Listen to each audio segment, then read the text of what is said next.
Okay, so if our customer wants to know how our cake board pattern came out, so here is the machine. As you can see, the iron roll is inside and it's rolled in, and our master just put one piece of paper into the roll. As you can see, it's rolling, and with the heavy, and it came to with the stress. Okay, see how our master. So you can see this is without pattern.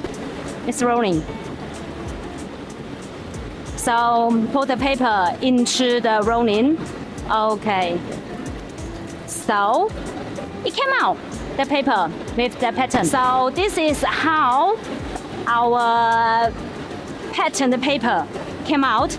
And as our customer can see, we have, if you want a different pattern, so we will need to change different iron rolls. So how many iron rolls we have? Okay, I would like to show you our iron rolls.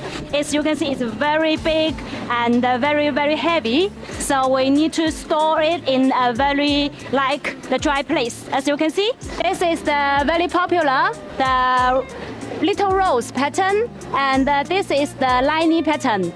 Those two patterns is really, really popular and normal used in our factory and among our customers. So you can see we got a lot of different patterns and different rows, and to show our customer, and our customer can choose per day like what pattern you need. Or if our customer want their own pattern, that is also okay. We can like make a new iron roll with the customer pattern in it and do a new roll for our customer.